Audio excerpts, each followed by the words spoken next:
On an ordinary rainy Thursday afternoon, with half-torn menus and the scent of burnt coffee lingering in the air, Emma scribbled a few words onto the back of a customer's receipt before nervously sliding it beneath his plate of half-eaten pancakes. "You're the highlight of my day, even if you don't notice me." She didn't know his name. Just that he always came alone, wore quiet suits, tipped well, and smiled like someone carrying a lifetime of sorrow. What Emma couldn't have guessed, what she had no way of knowing, was that the man she'd just poured her heart out to on a grease-stained slip of paper wasn't just a lonely customer. He was the CEO of the very company that had turned her life upside down years ago. And now, with her tiny act of bravery, their stories were about to collide. Part 1, Emma, the waitress with a secret. Emma Daniels had been working at Mel's Diner for 3 years.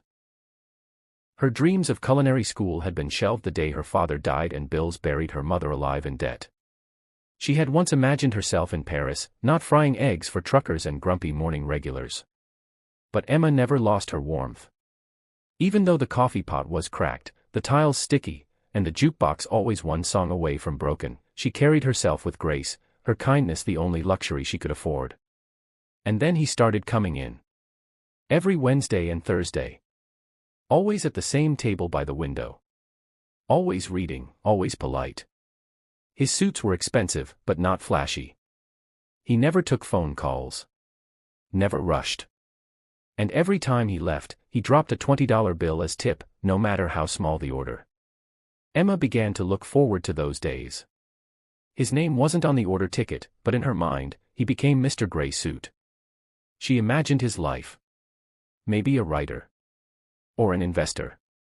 She didn't dare guess too high. She was just a waitress. He probably didn't even know her name. But on that rainy Thursday, after a rough morning and too many bad thoughts about her future, she acted on impulse. The receipt she handed him had those shaky, handwritten words. He didn't say anything as he picked it up. Just looked at her once, smiled, and walked out. Emma immediately regretted it. Part 2, The Men Behind the Suit, Liam Thorne. Liam Thorne was exhausted, not from work, but from pretending. As CEO of Thorne Industries, he had everything money could buy, but nothing that mattered. He had grown up poor, watching his father get chewed up by corporate greed. When Liam finally inherited the company, he tried to change things, more benefits, better wages, but it was never enough. Shareholders demanded profits, not people. The diner had been his father's favorite spot before it shut down and reopened under new ownership. Liam went there not because the food was good, but because the silence felt familiar. And then Emma began serving him. He noticed her smile first. Then the way she remembered little things, extra cream, hold the sugar. She never treated him like a rich man. She treated him like a person. He liked that. When he read her note, his heart stopped. He folded the receipt, tucked it into his wallet, and left without a word, because he didn't trust himself to speak.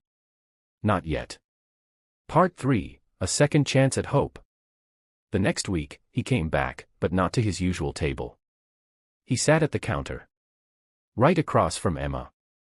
"I think you wrote me something last week," he said gently. Emma's cheeks flushed. She tried to laugh it off. "Sorry. That was stupid.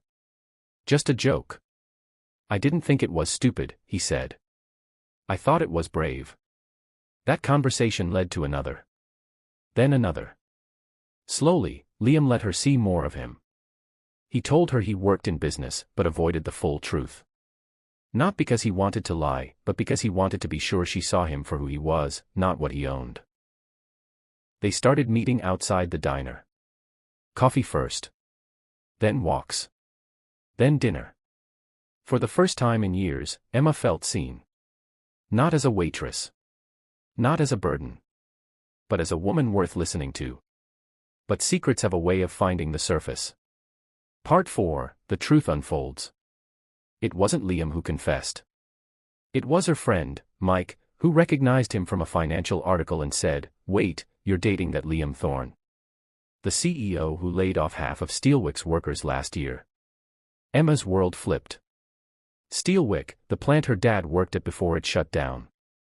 The reason they lost their home. The reason Emma had to drop everything and start waiting tables. Heart pounding, she left him a message, "We need to talk." At the next meeting, she confronted him. "You're the reason my father lost his job." Liam didn't defend himself. He just listened. "I didn't know," he finally said. "But that doesn't change what happened to you. Or how sorry I am." She walked away. Part 5. He showed her who he really was. 4 days, Liam stayed away. Emma thought that was the end. Maybe it should have been. But then, one morning, a man came into the diner with a suit and a folder.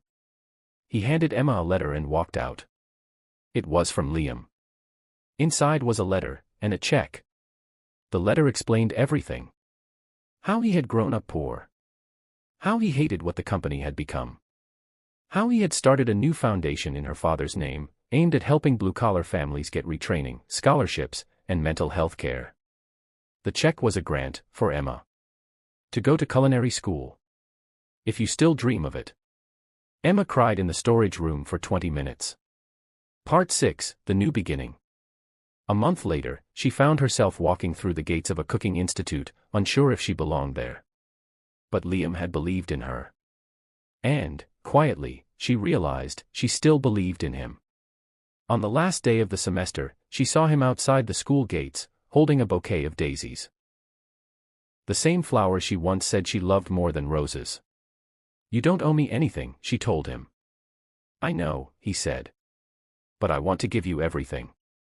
They kissed, right there on the sidewalk. And for the first time in years, both of them felt like they were finally home. Ending message to viewers. Sometimes, it takes one brave note on a receipt to change 2 lives. Not all love stories start with riches, but the richest ones always start with honesty. And sometimes, the person you think is out of your league might just be looking for someone who sees them for who they are, not what they own.